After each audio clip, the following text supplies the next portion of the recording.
Hey, welcome everyone. And I'm going to begin reading my opening remarks as people trickle in. So welcome everyone. My name is Mika Ahuvia, and I'm faculty here in Jewish Studies at the University of Washington in Seattle. Thank you for joining us this afternoon or evening for the Strom Lectures. We are departing from past precedent by planning to have this second lecture as a webinar.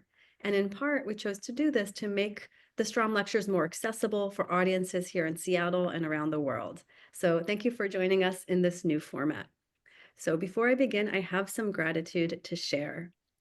The University of Washington acknowledges the Coast Salish peoples of this land, the land which touches the shared waters of all tribes and bands within the Duwamish, Puyallup, Suquamish, Tulalip, and Muckleshoot nations.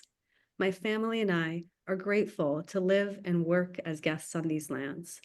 This land acknowledgement is but one small gesture in the ongoing process of working towards repairing and sustaining relations with Coast Salish lands, waters, peoples, and their other than human kin. This event is made possible by the generous support of the community of donors of the Strom Center. Many of you are in the audience today, and on behalf of all of us, thank you for your generosity and ongoing support. Today's talk would also not be possible without a group of professionals at the Strom Center who work every day to bring quality, thought-provoking, and academic programming to new audiences. These professionals include Aaliyah Vinacour, Kara Schoonmaker, Grace Elizabeth D., Jenny McCollum, Rebecca Hyman, and Kohana Isaka. So the talk today will be about an hour, and after that we'll have audience question and answer. We invite you to submit your questions via the Q&A box at the bottom of your screen, and we will try to answer as many questions as possible. Professor Brooten will also be sharing slides today and has endeavored to make them accessible. You can drag the separator between the shared screen and Professor Brooten's video panel to resize the slides accordingly.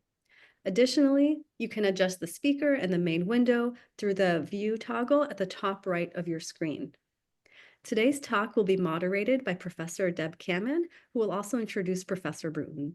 I'll just introduce Professor Kamen briefly now. Dr. Kamen is the chair and professor of classics and is affiliated with Gender, Women, and Sexuality Studies here at the University of Washington. She is broadly interested in Greek cultural and social history with a particular focus on slavery, gender, and sexuality.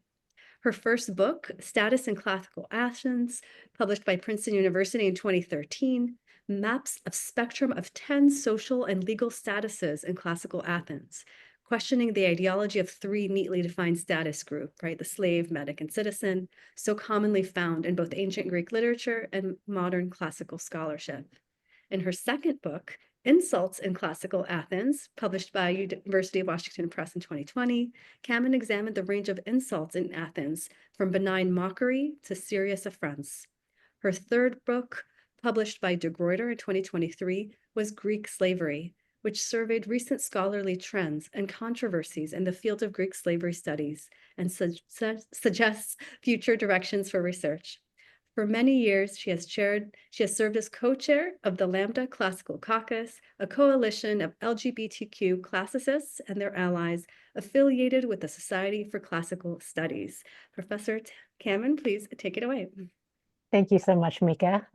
It is my privilege to introduce our speaker today, Professor Bernadette Brooten.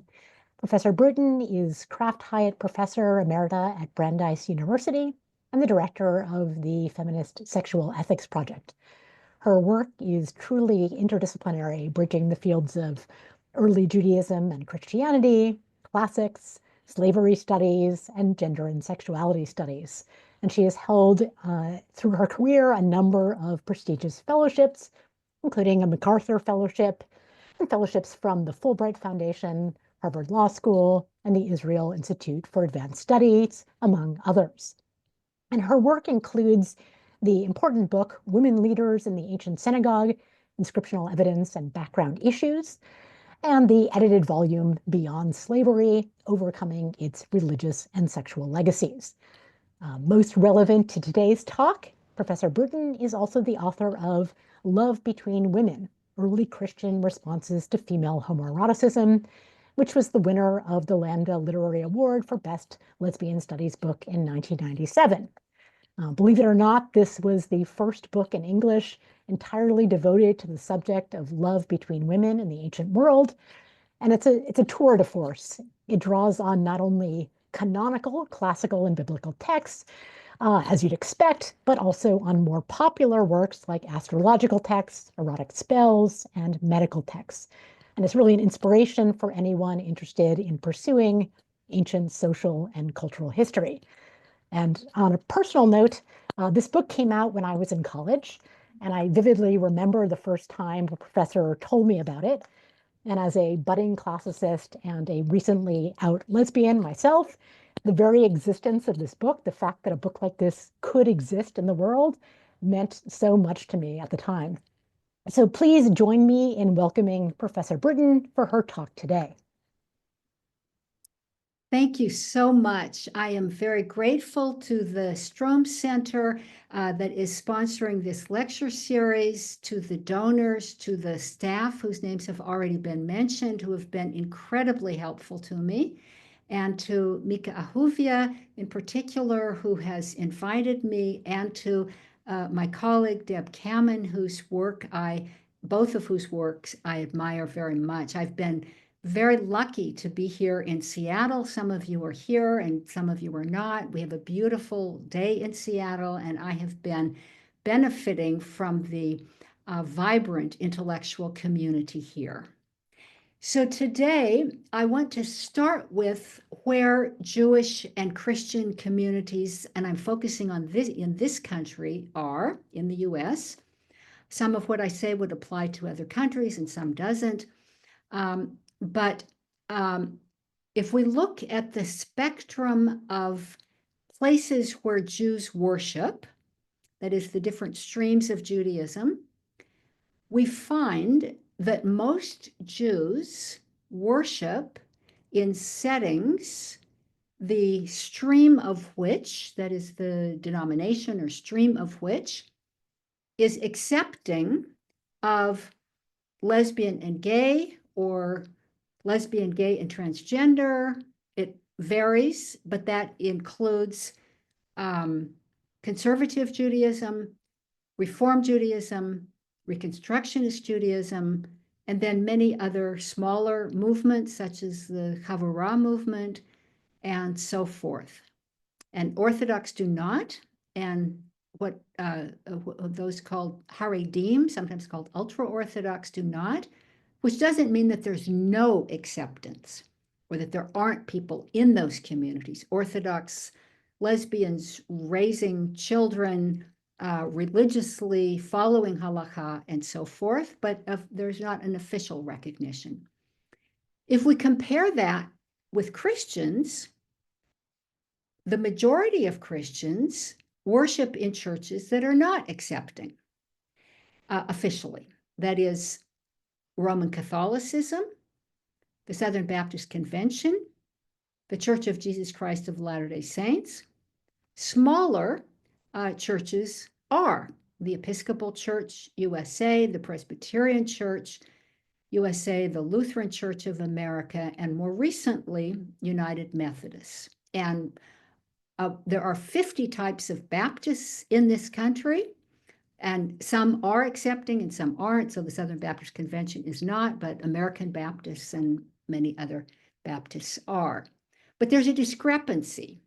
Why this discrepancy?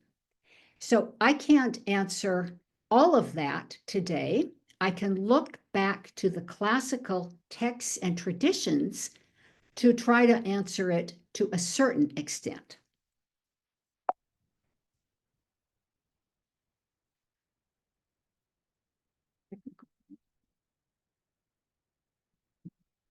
So first, I'm going to start in the Middle Ages with one of the most important Jewish thinkers of the Middle Ages, known in the Latinized form as Maimonides, or by the Hebrew abbreviation Rambam.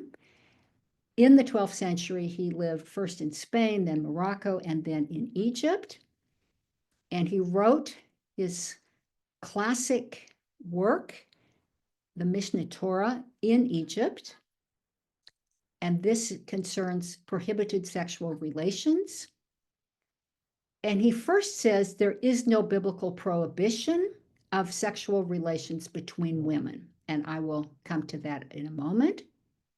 But he says you should flog them, not for same-sex relations, but for rebelliousness.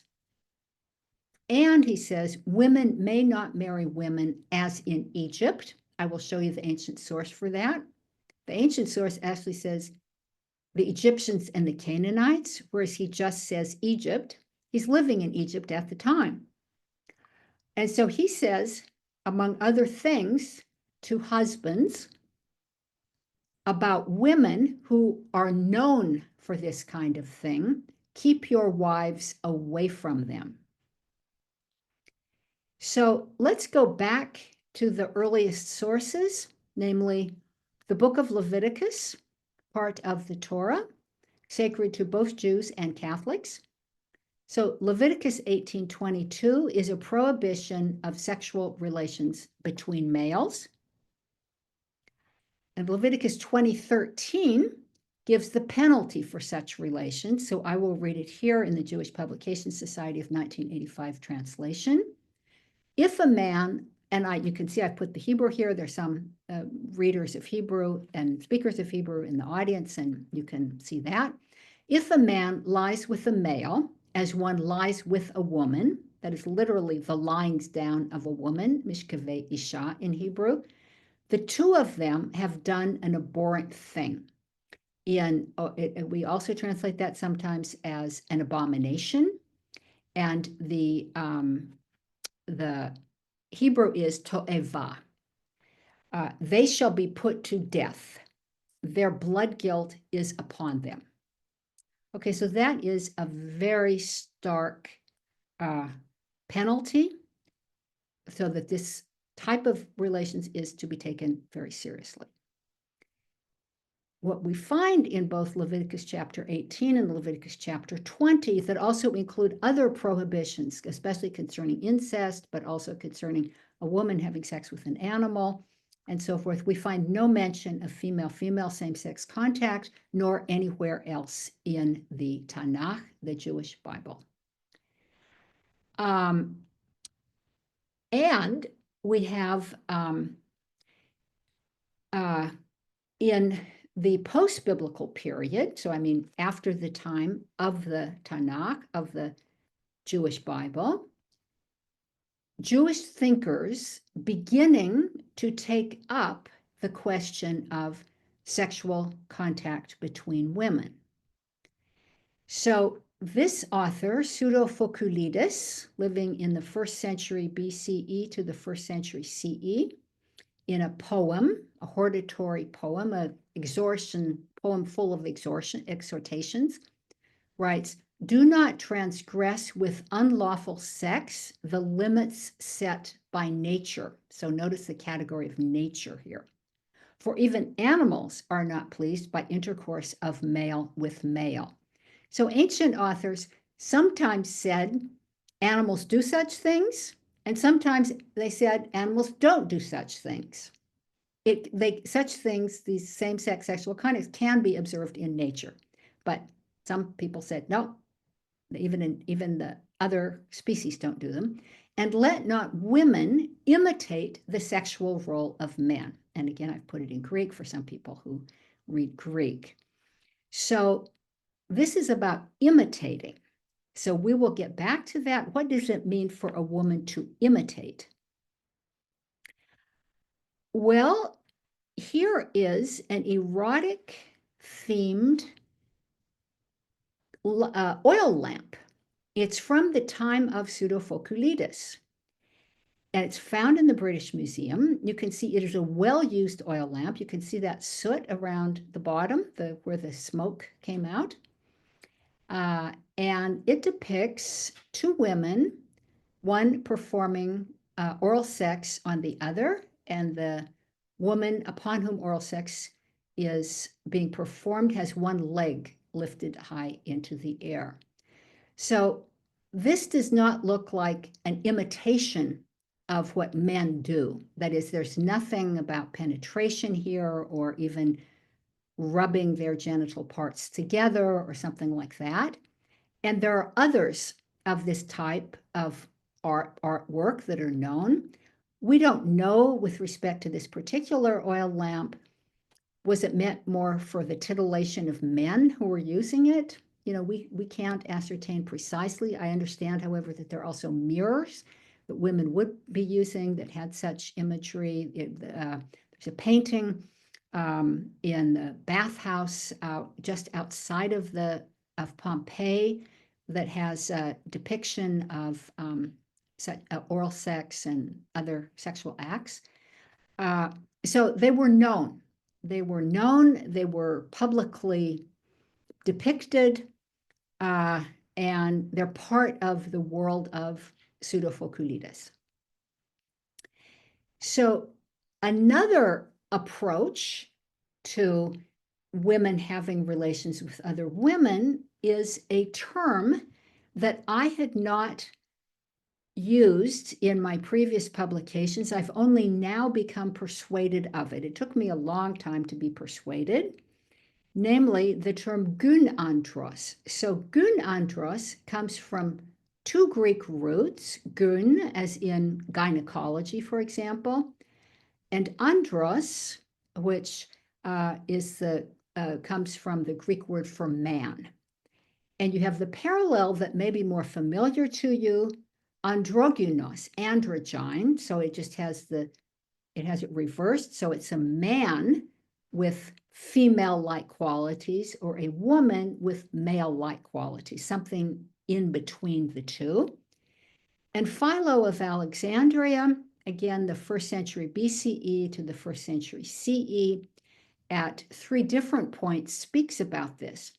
Now, androgynos, and I will be coming back to that, but to give you further insight, but androgynos, it can have different meanings. What does it mean? And for Philo, it means a boy who is in pederastic contact with a man. So Philo, in his work on the special laws, is trying to understand how to interpret the Levitical prohibition along with the punishment of death for males who have relations with other males. And notice it doesn't say man with man, it says male with male, so of any age. And Philo rails against not the adult, but the boy with whom the man is having sex. And he says he should not be allowed to live for a day or even an hour. He speaks of the shamefulness of what he's doing. He speaks of him as being effeminate, as an androgynos. So he is assuming something that the ancient Israelites in the laws in Leviticus did not assume, namely the Greek pederastic model. So the model of an adult man having sex with a boy. Now, technically, the adult man was not supposed to penetrate the boy, but moved his penis between his legs and rubbed and, had sexual pleasure that way. But it doesn't mean that penetration didn't occur. But here, Philo in ancient Alexandria of this period, the time of Augustus, assumes that his readers would be thinking of the Greek pederastic model when they think of sexual relations between males. And he assumes that that he also would agree with them that it's the boy who has been effeminated, and the man is just doing what men do. So he then goes on to say that the adult man is also culpable. Why? Because he's taught effeminacy to and softness to the boy. So people today may have various views about homosexual contact, but few people today would first of all blame a minor with whom an adult has sex. But that's the way Philo thinks. So we see this is a different world. But so when Philo uses androgynous, it's very clearly related to male-male contact.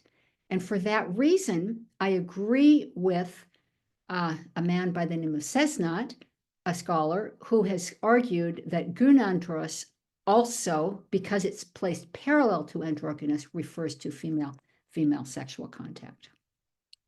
Okay, so now let me turn away from Greek language Jewish writings of the time to early rabbinic. So people use the term sages to refer to the ancient rabbis whose sayings usually or often in debate form, like Rabbi so-and-so says this and Rabbi so-and-so says this, and then the majority of the rabbis say this, that's the majority vote. They were preserved, passed down orally, and then written down, codified for the first time in the early 3rd century, and then their later codifications of other works that build upon those early works. So for them, the question is, may a woman who has had sexual contact with another woman marry a priest? And I need to explain this. So 2 rabbis by the name of Hillel and Shammai had schools, and they're very influential in the 1st century CE. And to these schools is attributed a debate about this. Now, it may not have been, it may be a later attribution, we don't know, but it is attributed to them. And the term that they use in Hebrew to refer to 2 women acting is mesololot, that is women who swing back and forth. Mesaladot is a variation on that. And the question is such an action zenut, which is prohibited, it's a sexual prohibition, and I'll go into that more. So what we find in the Bible is, and again, I've put the Hebrew, they, that is priests, shall not marry a woman defiled by harlotry. You could also translate that, the zonah v'chalala, as a woman who is a harlot and defiled, or the way it's translated here, nor shall they marry one divorced from her husband, for they are holy to their God, they, that is the priests. So the sages, these early rabbis, asked, what is zenut, harlotry? It prevents a woman from marrying a priest. That's the first thing that if it is zenut, it will do, because we just read in the biblical verse that the priest may not marry a woman who is a zonah. So it's the same root, zonah, and then the abstract noun is zenut. And secondly, a priest's daughter who commits, quotes, harlotry, zenut, may not eat priestly offerings that are given to the family by others who tithe for the priests. So these are some of the things that the early rabbis, the sages, say. A divorced woman, that's already included in the Bible. Then they say a freed woman. So they assume that a freed woman, while she was enslaved, was subject to sexual contact or sexual exploitation by the owner or someone else. Maybe she was forced into prostitution by the owner. A convert counts as a zonah. They assume that non-Jews engage in licentiousness, and so you can't trust that a woman who has converted has not been a zonah.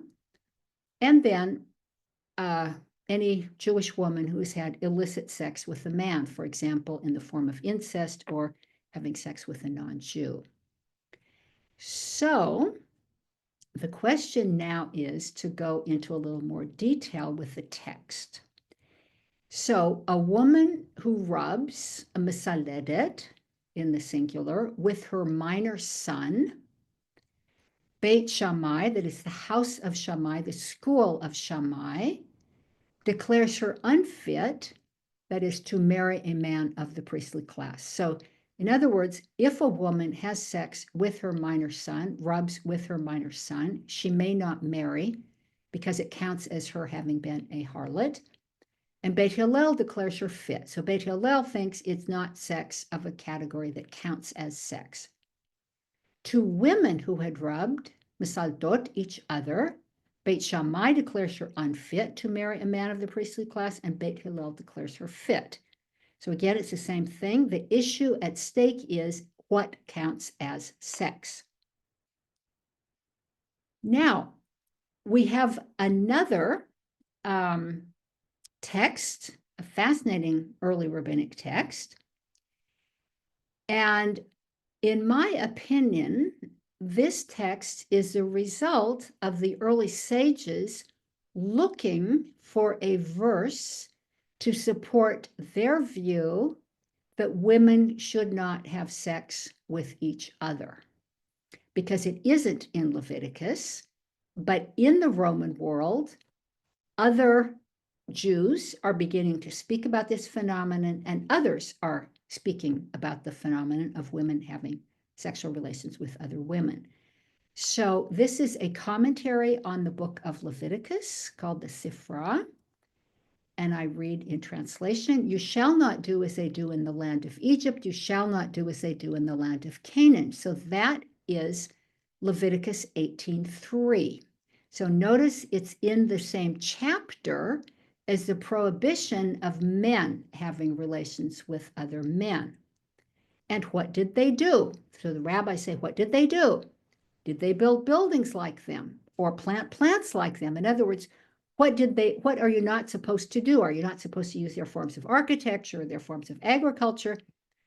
Scripture teaches in their statutes, you shall not walk. So that is also in Leviticus, you shall not walk in their statutes. A man married a man and a woman a woman.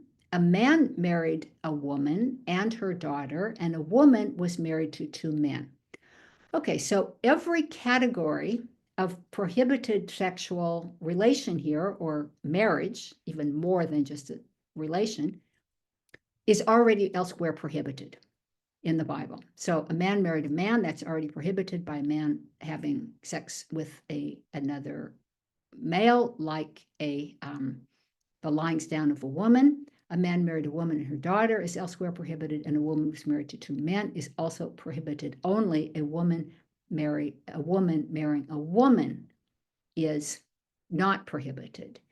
So this is very striking. And the fact that they call it marriage and that they connect it with the land of Egypt and the land of Canaan, although as I mentioned about Maimonides, the Rambam, he connects it with Egypt. He cuts the part about the land of Canaan. He says, as they did in Egypt where he's living.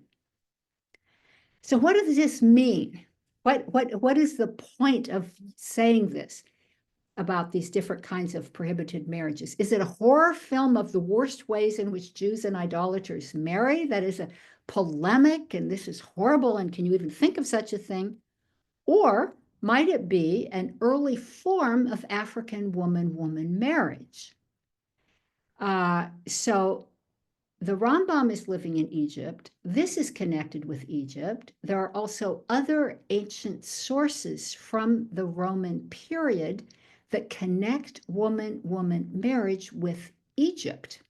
And they mainly are in the 2nd century CE. So we know of woman-woman marriage today in Africa. We do not know of it in Egypt, but it is in a number of sub-Saharan African ethnic groups practiced in Kenya and Nigeria and other countries. I recently had the opportunity to speak with the dean of the law school of the University of Ghana, and I referred to a case from Kenya, a modern case from Kenya, of concerning a marriage between two women, and the Kenyan constitution respects the customs of the people. And so it respects woman-woman marriage. Now, woman-woman marriage does not necessarily imply sex between women. It is an economic institution for the purpose of giving the older woman who marries a younger woman the chance to have a child, but through the other woman. But sexual conduct is not excluded, although some people would be, say it isn't. But he also told me of a case, a 19th century case concerning what is now Nigeria, that was a British case against two women for engaging in woman-woman marriage. And so he himself knows from his childhood of marriages between women that had a sexual element. And he said, we knew, we kind of whispered about it, but it was known. So he is more of the opinion, and he's written about these subjects in African countries, that it could well include sex. And he pointed out that the statutes prohibiting such relations between women and between men are, with the exception of Senegal, in former British colonies, where British law was brought in and imposed upon the people. So we have some very interesting and important more work to do. Or they could be informal marriages, that is, where a woman, probably not a wealthy woman who has property to pass on and a family name to pass on, but for example, a widow and another unmarried woman who are able to set up a household together in some way, and they call what they have together a marriage, and I don't know, two other people recognize it and other people don't talk about it. You could have such a thing. So I don't know what it all means, but it deserves further discussion. Okay, now what the book of Leviticus says at the end of chapter 18, that the rabbis are interpreting as including these forms of unsanctioned marriage. All who do any of these abhorrent things, such persons shall be cut off from their people. So it's about the holiness of the people and cutting off others. So now I have an additional question. In the early sages, we find the Greek word androgynos, I mentioned to you from Philo, but used in many other sources, non-Jewish sources as well. The category of androgynos. So they spell it with a yud, and I'm spelling it that way, the way it would be transliterated from Hebrew. It's a Greek word used in Hebrew. And this apparently is a person who has both male and female genitalia. We actually don't know for certain. It's part of our confusion about ancient terminology for non-binary persons or women oriented toward women and men who play a passive role. These terms are not absolutely set or clear. One of the things that the rabbis say about an androgynos is that an androgynos is supposed to marry a woman, but not a man. So in other words, an androgynos with both male and female genitalia is allowed to marry, but not another woman.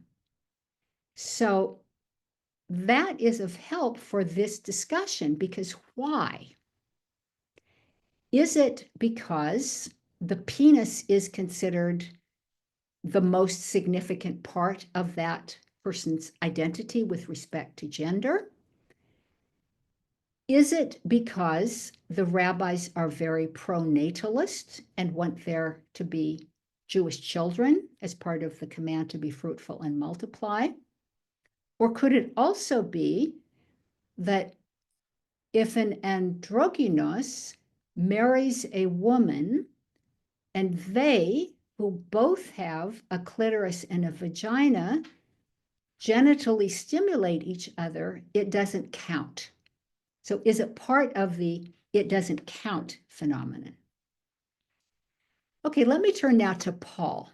I am talking more about this phenomenon within Judaism today as part of this series. But Paul was also a Jew, and that may be hard for some people to understand today. He understood himself to be a Jew. He never says, I have quit being a Jew. He is interested in bringing non-Jews to faith in Christ. And then there's some questions about whether they should convert to Judaism and follow Jewish law and so forth or not. But he himself says he was a Pharisee, a Hebrew born of Hebrews, as to the law, a Pharisee.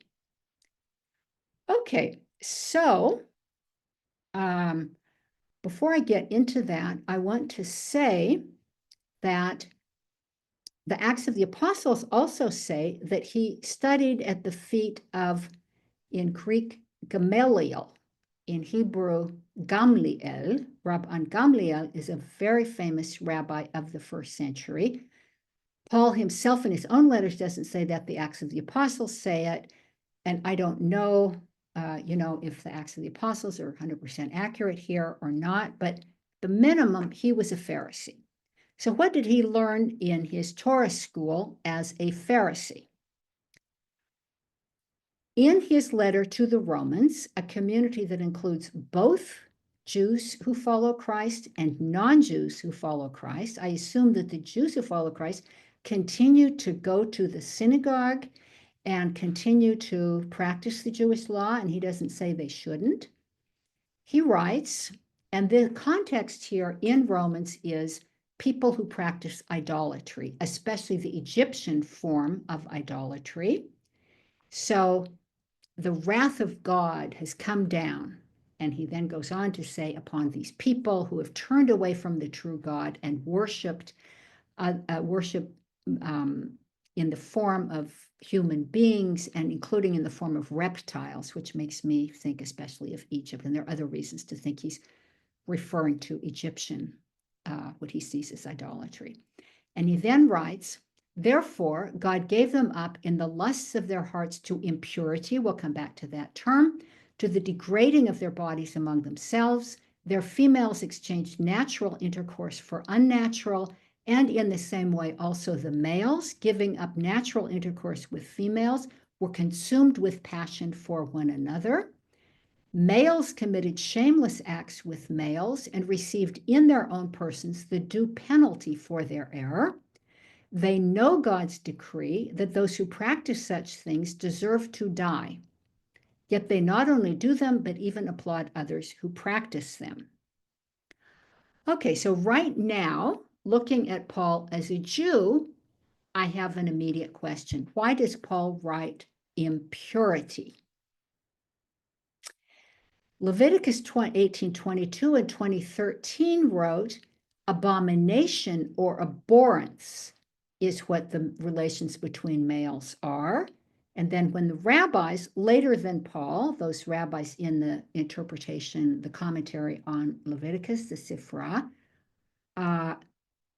also apparently are thinking of that last verse of Leviticus 18 about what those who do the foregoing have committed an abomination. So the Hebrew word for Leviticus is to'eva, for abomination.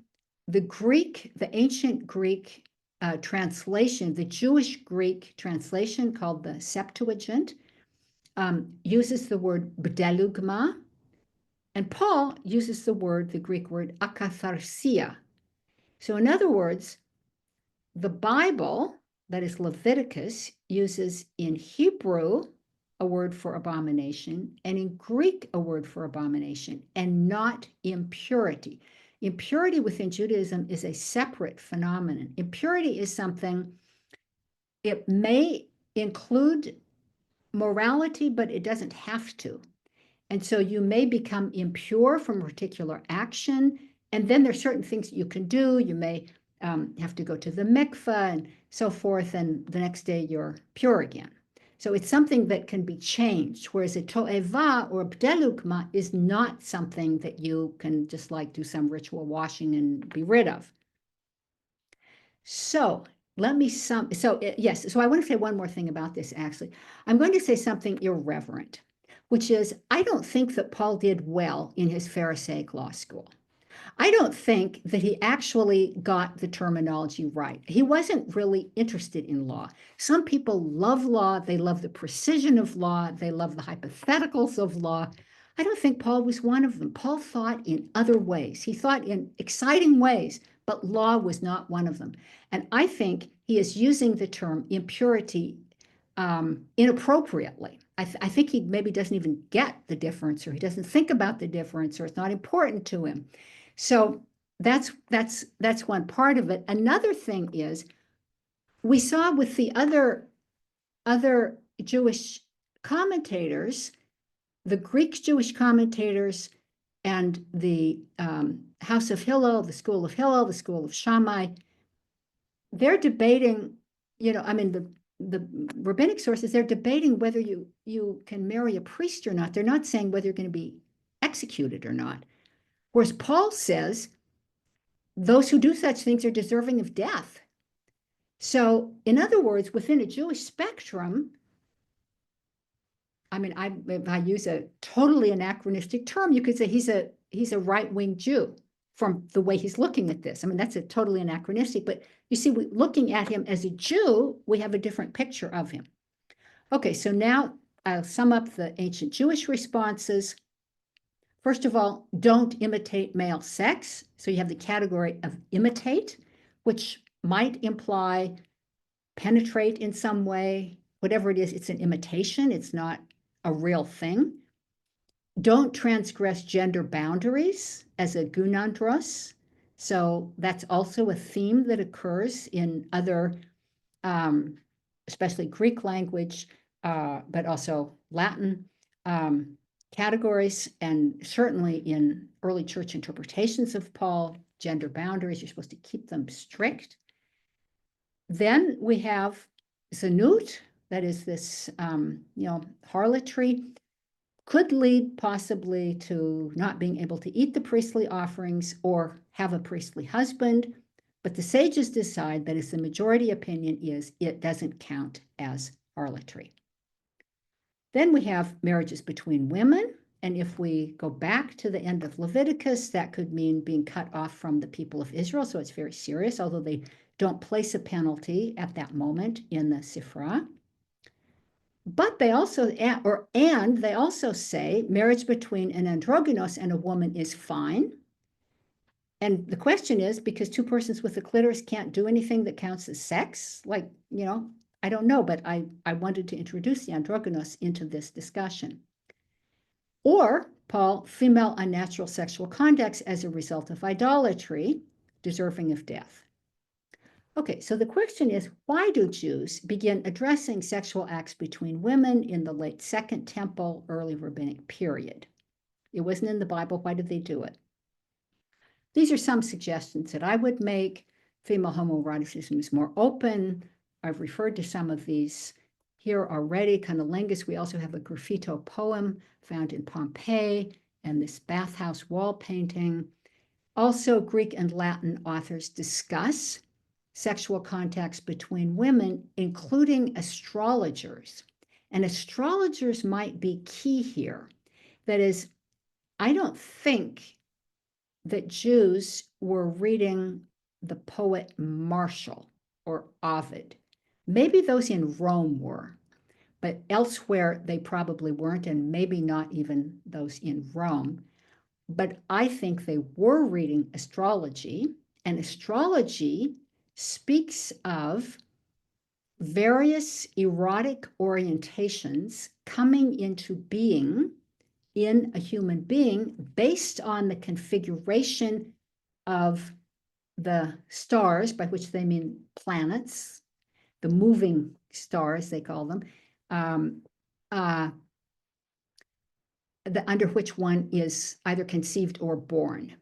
And we know that the rabbis and Jews in general are familiar with astrology because of signs of the zodiac found in beautiful mosaics in ancient synagogues, and because there is a work in Hebrew, Sefer HaRazim, the Book of Secrets, which also draws upon astrology. So we know that, Jewish leaders, Christian leaders, they were against astrology. Don't do it, don't do it. And Jews and Christians have been doing it the entire time. So I think that could be a place where they could have become familiar with this phenomenon, but there are other possibilities as well. What we find here is Jewish women's voices are missing. We don't have Jewish women speaking in their name that could help us. Okay, so now let's look at Paul as a Christ believer. And so we have the same text that we looked at before. First of all, people had turned away from the true God, and therefore God gave them up to the lusts of their hearts, to impurity. I'll discuss that briefly, to the degrading of their bodies. So that uses the word, that's atimazo in Greek. It means dishonoring. So time, honor, is a very important category in the ancient Mediterranean world and today also. Their females, so note it is relativizing. It's not the females, it's the females who actually belong to the men. Exchanged natural intercourse for unnatural. So we'll look at what does natural intercourse mean and what does unnatural mean. And in the same way also, in Greek, homoios, in the same way, the males giving up natural intercourse with females were consumed with passion for one another. So the question is, does what the females did consist of sexual relations with other women, or could other forms of relations that might also be considered unnatural, such as sex with other species, or some kind of cultic prostitution, or anal sex or oral sex, something that one might also think of, conceptualize as unnatural? Is that how we should read this? Or does in the same way mean the females and the males each gave up or exchanged sexual relations for the women with men and the men with women, and turned to women and men, or males and females? So males committed shameless acts with males. So that's totally clear. The women wasn't as clear, the females wasn't as clear, and received in their own persons the due penalty for their error. And then we go on for some verses. They know God's decree. So this appears to be some early form of what later is conceptualized as natural law. That is, these are people who had turned away from God. So they are venerating deities in the form of reptiles. I remember in Egypt seeing a mummified reptile, and you've probably seen images with a deity in the form of a reptile. So they are not people who knew the Jewish law and were not following it, but somehow they should have known this. And so it is some form of what one might call natural law. It is not the full-blown natural law that we have in the Middle Ages and so forth, that those who practice such things deserve to die. Yet they not only do them, but even applaud others who practice them. Okay, so I now want to focus on the question, is the female unnatural intercourse same gender? So Some other scholars have argued against some of my writings that it does not refer to that it refers to anal sex, oral sex, bestiality, or some kind of cultic prostitution. And I first want to say it could mean those things. Those are plausible interpretations. The text can have more than one meaning, and most texts can have more than one meaning. So I'm not denying that possibility. I am, however, concerned that some people have gone to extraordinary lengths to deny that it could mean sexual contact between women. And I believe that there are several reasons for this. One of them, that progressive Christians who want churches, church leadership, church synods, etc., to recognize sexual relations between consenting adults of the same gender to be accepted as a Christian form of lifestyle or life, a Christian form of living. And some think that if Paul isn't even referring to sexual relations between women, that then that's off the table.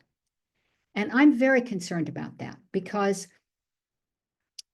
first of all, it doesn't help men who are those who have relations with other males.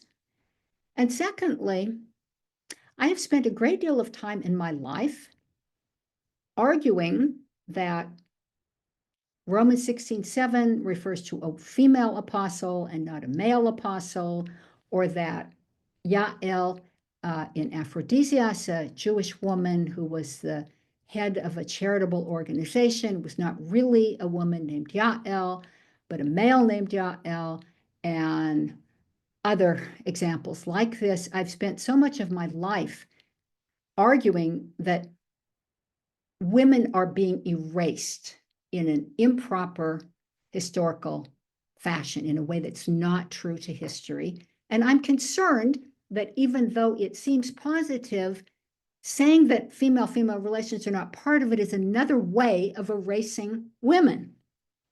So the arguments in favor are, first of all, similarly. Now the question is, what is the similarly? And I mentioned that briefly already. Okay, the next argument in favor of at least including female-female relations as something that one would think of in seeing this verse is female homoerotic acts are called unnatural, in Greek paraphusin, against nature, by other ancient authors. And finally, until Augustine, 4th, 5th century, Paul's readers either wrote about sexual relations between women, or they didn't comment either way. So they might have just, not said anything about that verse as they were commenting upon it, but they didn't say that it referred to women having sex with men or with animals. In the 4th century, we have Ambrosiaster, and we have 3 manuscript traditions about for his commentary on Romans. In his first version, he writes, females would offer themselves to men in ways other than nature prescribed. So presumably anal or oral sex. In his second version, he writes, a woman would seek to have intercourse with a woman out of base lust.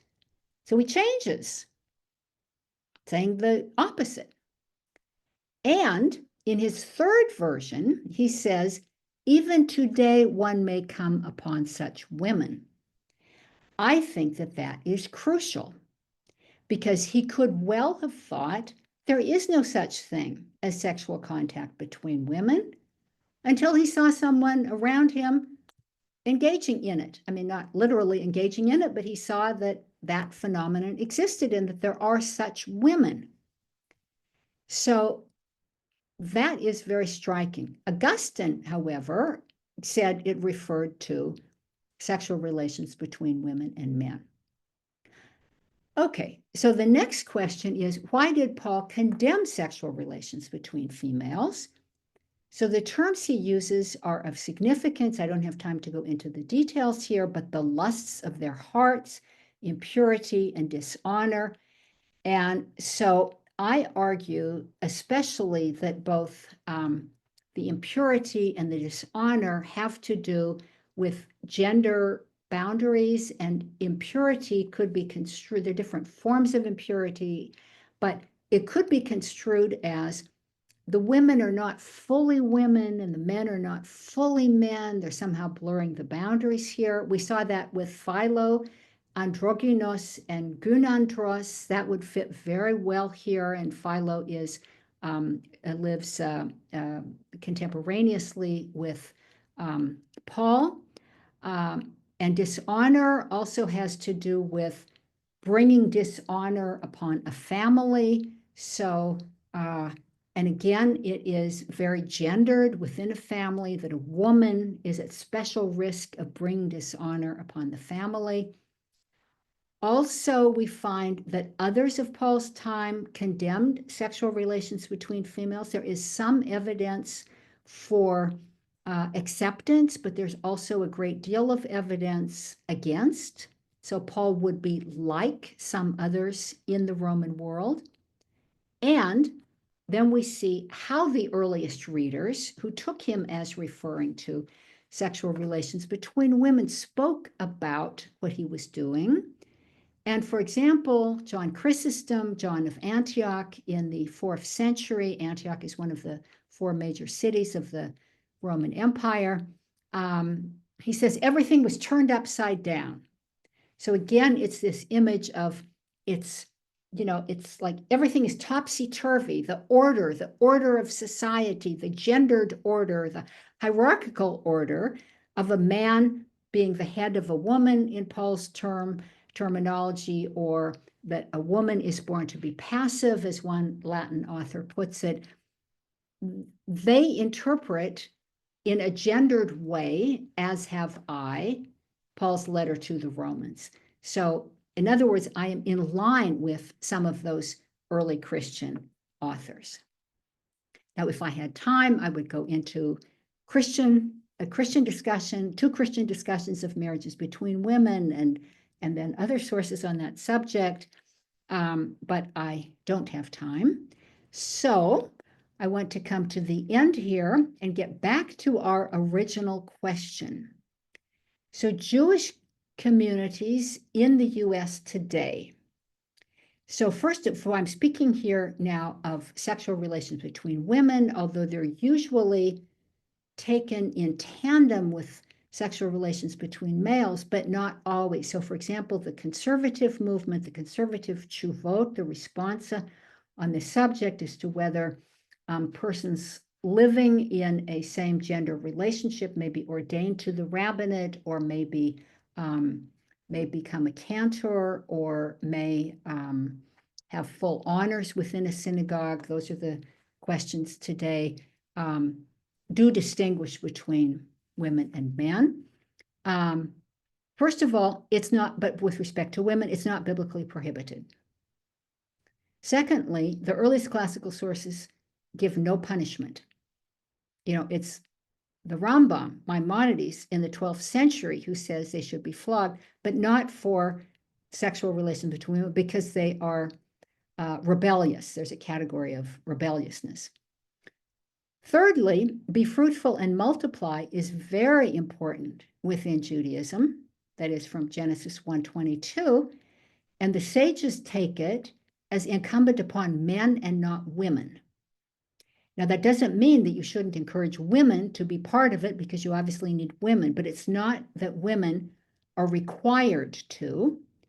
And de facto, many Jewish women in relations with other women have families and are raising children through, all kinds of means of adoption, artificial insemination, or having been married heterosexually and continuing to raise their children. But my ancient material doesn't explain it all today, doesn't explain the situation today of Jewish communities and why, on the whole, they're more open than Christian communities in the country, numerically. So there may be other reasons. I'm not a historian of US Judaism and can't say, but perhaps that Jews coming as immigrants, being more oriented toward labor rights and therefore more on the left side of the spectrum, took up other issues on the leftist side of the political spectrum, and this is part of that. You know, there may be other reasons that others could explain better than I, but I think that the ancient texts do also help us. With Christian communities, we have, as I say, both acceptance and rejection. But again, I want to stress, even where there is rejection, so for example, within the Roman Catholic hierarchy, there are organizations, Dignity, or Catholic lesbians, or, among Church of Jesus Christ of Latter-day Saints, there are those who have organized and want to be part of their faith and live their life as they see fit with respect to the partner with whom they are. So, in other words, there's no black and white here, but those churches that are accepting tend to have female leadership. So the ordination of women usually comes first before the acceptance. I mean, historically, it has usually come first before the acceptance of a lesbian and gay, now understood as queer, and then transgender is a separate issue, but if there's acceptance, it usually follows after those, as in the Episcopal Church. And secondly, you don't have biblical literalism. So biblical literalism in particular is a very modern and specifically Protestant phenomenon, that you take the words of the Bible literally, which is not at all a traditional Catholic or Greek, Russian, etc. Orthodox, where symbolic interpretation, allegorical interpretation, kind of ethical interpretation were all considered more significant than the literal interpretation, but biblical literalism has spread. And then with respect to Roman Catholics, the tradition plays an important role in rejection, the official rejection. Those who are rejecting tend to have male leadership only. So that would apply to the Roman Catholic hierarchy, the Southern Baptist Convention, the Church of Jesus Christ of Latter-day Saints. Tradition can be important, and biblical literalism can be important. So thus far, my thoughts. I look forward to hearing your questions and continuing the discussion. Thank you very much.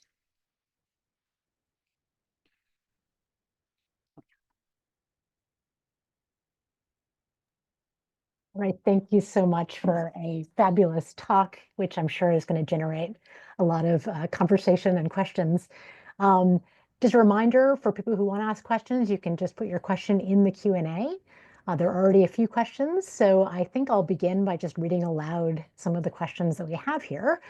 One attendee says the following: I understand that Greek and Viking warriors had homosexual acts before their battles, without those acts being seen as abhorrent. Did homosexuality become an impurity just with religion? Well, that is a great thing. I am of the Norwegian persuasion. I had never heard this about the Vikings. I'm going to look into it, and I will find some sources in Norwegian and follow through with them and ask my Norwegian friends and colleagues. I am not familiar with that. It would be easy to say yes, but when I look at the ancient sources of the Roman period, we have a whole range of responses, but religion isn't the only factor. People could be against such relations simply because they are tied to a man being a man and a woman being submissive to a man, that isn't limited to religion. So you have other ancient sources that do that. And so I could not say that, no. And then you have also an ideology. So I mentioned about Greek pederasty.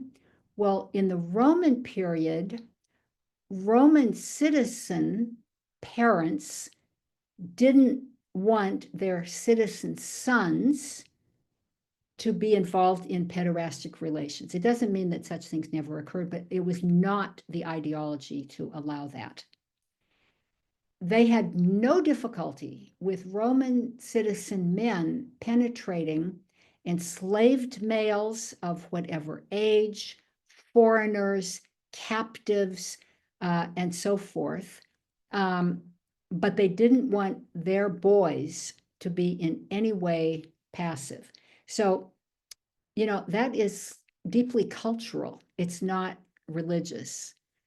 I do have to say, and this may be a bit behind the question, so when I published my book, Love Between Women, I had many good reviews and then some criticisms. And one of the criticisms was that I was apologetic for early Christianity. And I thought, what? Didn't you see how critical I am? How could I be apologetic? And then I realized I actually was, in a way, which is within the Roman world, including in both Greek and Latin authors, we do have rejection or satirization of women having relations with other women.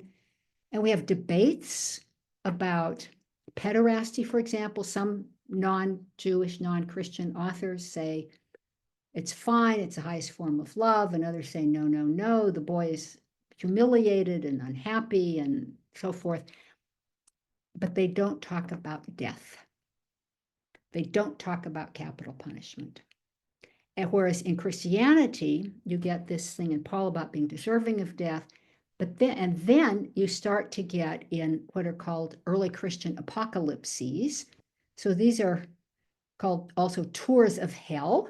So human beings somehow have the opportunity to go down to hell and to see, particular individuals get this privilege to see how different people are suffering in hell.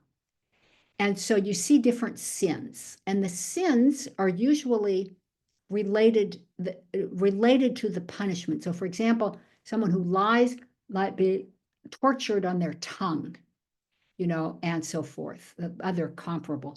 And so women who engage in relations with other women, or men who engage in relations with other males, can be running in a river of fire, or going up to a cliff and then casting themselves down, and then having to go up again and casting themselves down. I once called that an eternal stairmaster, but it turns out we have to be careful because they may not have thought of it as eternal punishment. So I'm careful on that point, but still, it's that being turned upside down. I think it's not an accident, but you don't have that in, pre-Christian and simultaneous with Christianity, Greek and Latin discussions. And Judaism also, we didn't see that either. Yeah. Thank you. So there's a bunch of questions. I'll take the next one. Next question. Could you share your thoughts as to why some of the thought patterns you illustrated today, so the fear of blurred boundaries, ideas about naturalness and abomination, literalism, why these thought patterns are so persistent? That is a great question, and when I read about, especially, this kind of material and the androgynous, not the androgynous of the rabbis, because they don't see the androgynous. The rabbis do not see the androgynous as any kind of a monster.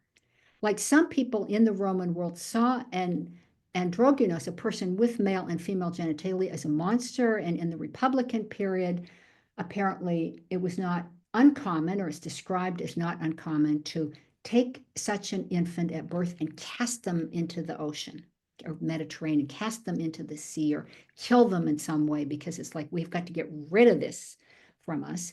But what I do think of that when I think currently of this extraordinary focus on trans individuals as so dangerous to society, and lesbian, gay, and bisexual also, and intersex is sort of also not talked about in the same way. It's harder to say, it's monstrous because it's obviously the way a person was born.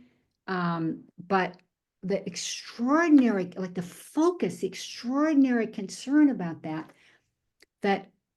I mean, I think that we all need to think together and do research and discussion and political discussion, academic discussion, and so forth about why this is the case. But something about gender as being an orderly form of gender system, and marriage as being the foundation of society. And if anything starts to shake of non-binary, slightly non-binary, it like threatens the foundation of society. Yeah, those are some thoughts. Thank you. Great. I'll take the next question here. This is actually coming from Mika. In the gender, sex, and religion course, the one that she's teaching, we learned today that Muslims believe the earliest lesbians were an interfaith Muslim and Christian couple. Does it seem in ancient texts that same-sex relations are always bound up with crossing religious lines, for example, in Leviticus, Paul, etc.? Oh, that is a fascinating question. And I did not know that the first examples were Muslim and Christian together. That is fascinating.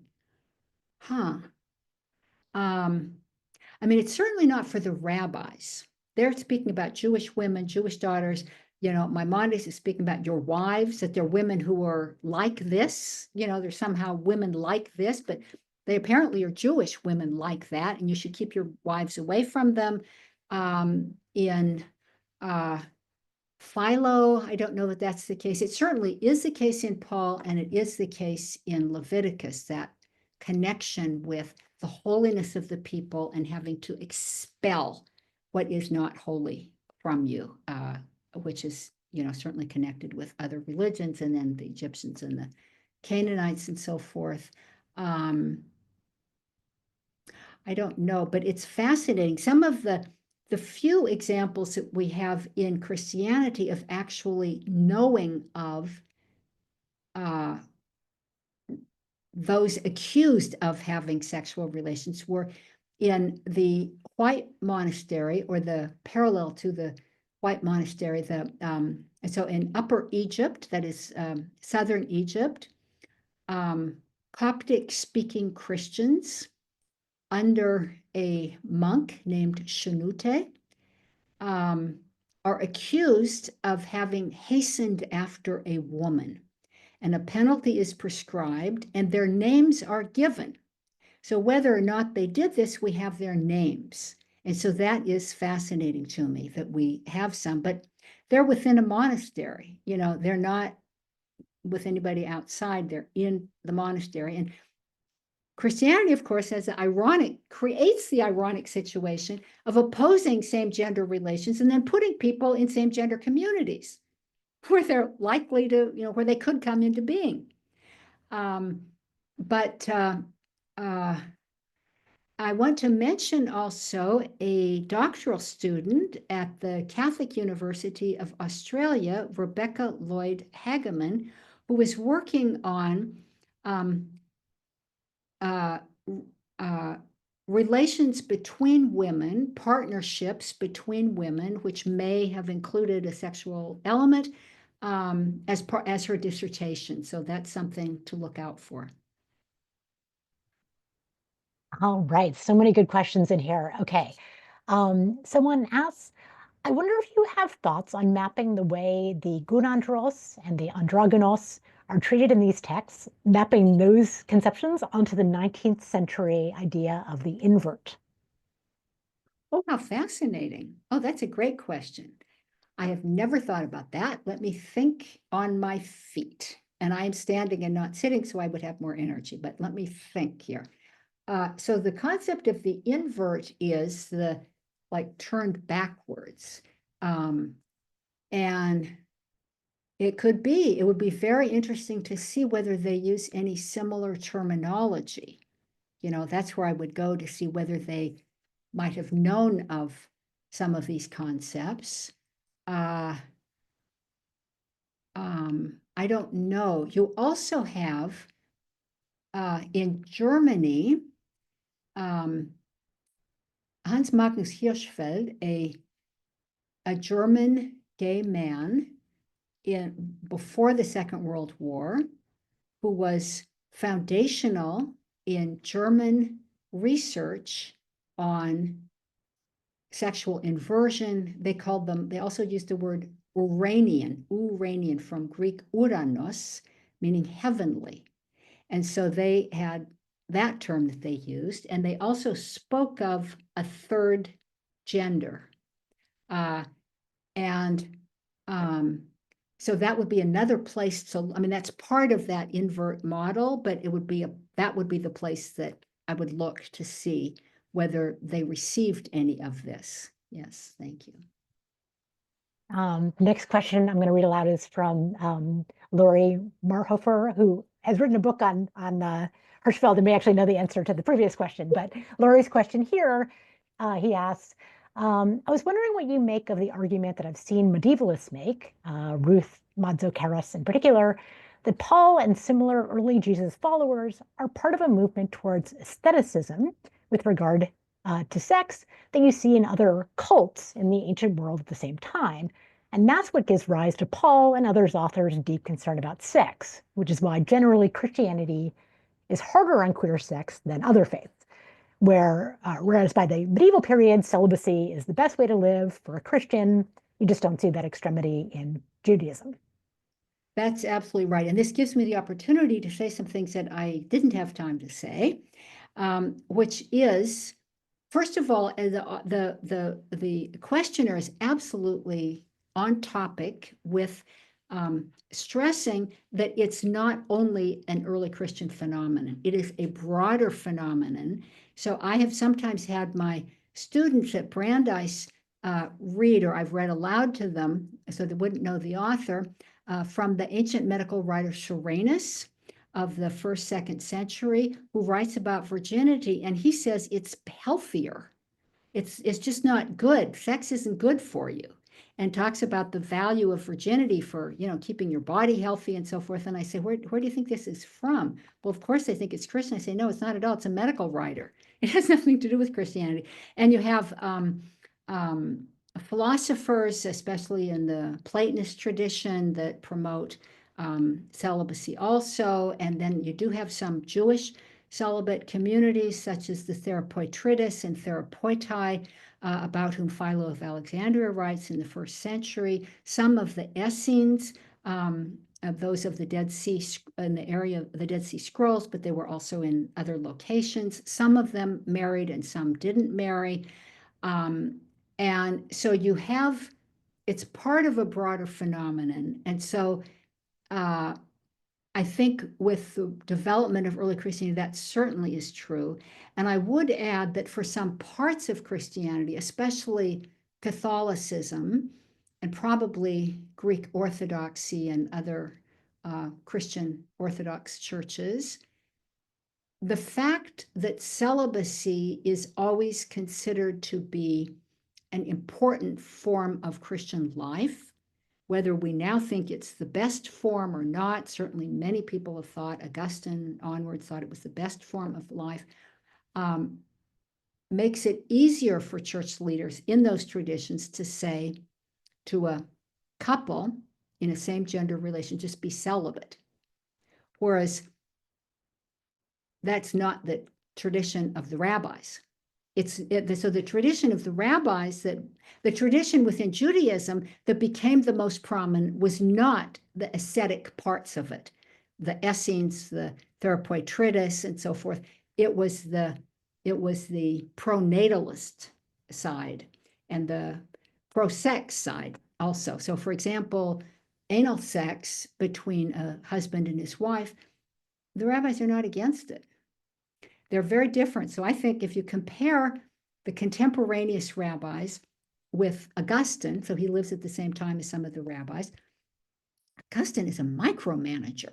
He is in there saying, like, are you having sex through the wrong part? Here, let me see what you're doing. Whereas the rabbis say, okay, we want you to have kids. However you get there is your business. So it's just a different approach. Yeah, so I think that has a long-term effect also, that Jews today in this country, when seeing a Jewish couple, same gender couple, are less likely to say, just go off and be celibate. Because the default position, I mean, I'm not saying this as a sociology of American Judaism with extended knowledge of that, but it appears to me that based on this rabbinic tradition, the default position is it's better to have some joy in your life and intimacy in your life. And we want you to have a family, and, we'll support the ways in which you can create a family. Great. Next question is a very coming from a very different direction. So when someone asks a sort of methodological question, which is, how do you determine whether the sources you find are legitimate as opposed to satirical or smears against enemies or people who were victims of prejudice? And I'm guessing this is about sort of representations of lesbians or other sexual minorities. Exactly. So in the work that I've done, as I mentioned, with respect to Jewish women who were in relations with other women, maybe the discussion of women marrying women could point to a historical phenomenon, but as I mentioned, we could also think of it just as a polemical text, as like the worst thing that anybody could do, and it may have nothing to do with any practice that anybody was doing. But I find this is neither Christian nor Jewish women, but women in the ancient world who cast love spells to attract another woman. So we have these love spells with the name of the woman you want to attract and then you follow these procedures to try to win her to you. Well, concrete women actually did that. That is not a polemical text. It's something that a woman did to attract another woman to her. Many of the texts are polemical. And so most of what I deal with is male fantasy about women and what women might do with each other. It is not women's history. But there are hints here and there. So one thing that I found, for example, in medical texts is a surgery performed, a clitoridectomy performed on adult women.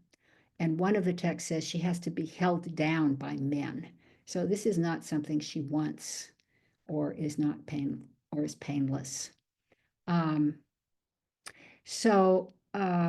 it says women who have male desires are the ones that are so it's a behavior or an attitude that leads to this type of surgery. Now, in my recent thinking, and you saw some of that here, I am far more aware of gender non-binarity. And so those medical texts may have as much to do with that as with women attracted to women. I am entertaining that more. Also, not the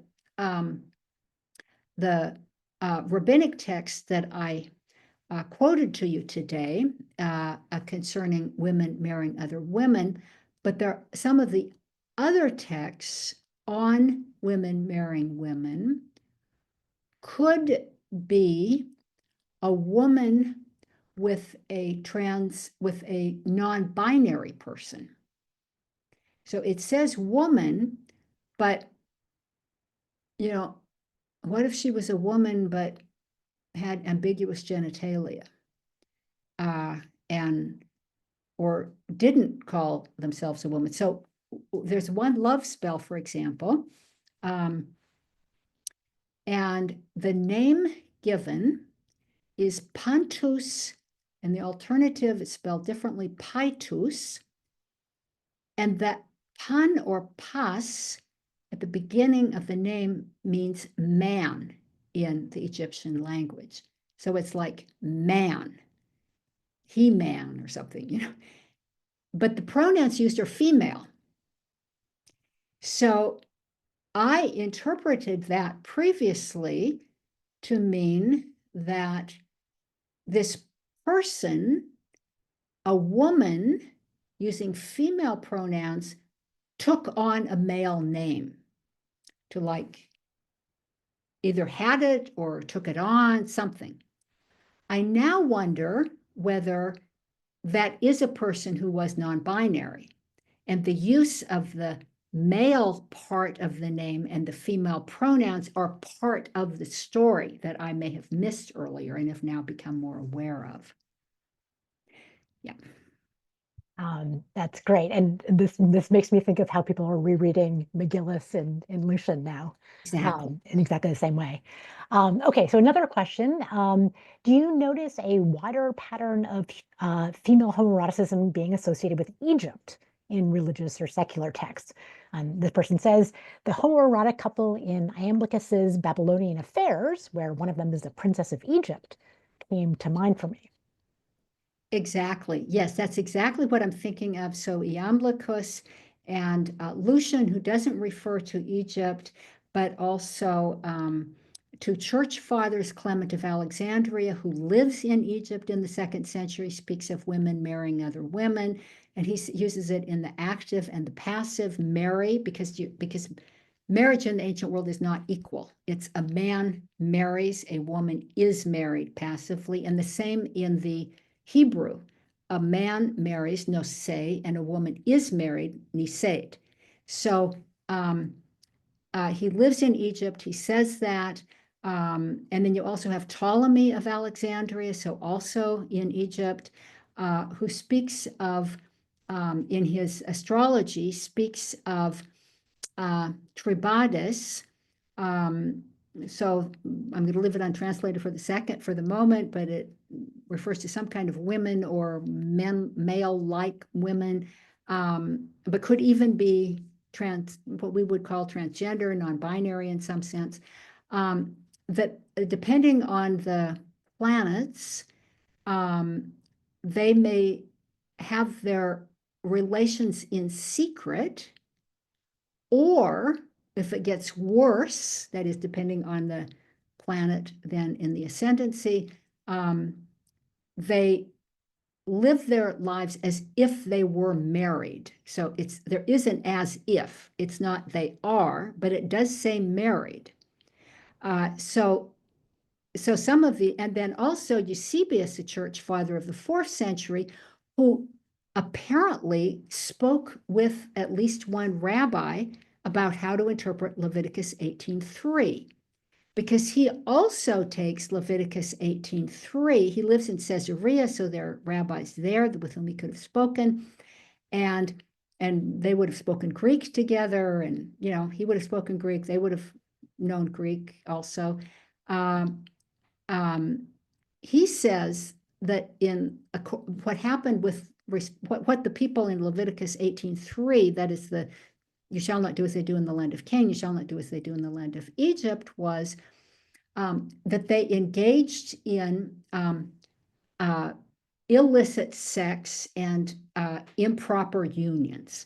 So he didn't come up with it on his own. I mean, that's not an intuitive interpretation of you shall not do as they do in the land of Egypt, you shall not do as they do in the land of Canaan. So he had to speak with a rabbi about it. He said, oh, this is the way we take it. oh, okay, that should work for us too. Yeah, we don't like that either. You know? So there is a close association with Egypt, which makes me think that this may have been a phenomenon in Egypt, just as later in Egypt, in the 12th century, the Rambam says there are such women, women who are inclined to this, and Ambrose says that's not with respect to Egypt, but there are such women. So, in other words, the understanding that in some places, probably more urban settings, but not only, it somehow became acceptable for some women to do that, and people noticed it. I'm noticing the time, it's 5:30. So even though there are some remaining questions, which are excellent, I think we're going to have to wrap things up. If everyone could help me in thanking Professor Brooten for a fantastic talk. And thank you again to the donors who made this event possible. So thank you to everyone. And thank you for those of you who attended today. Thank you.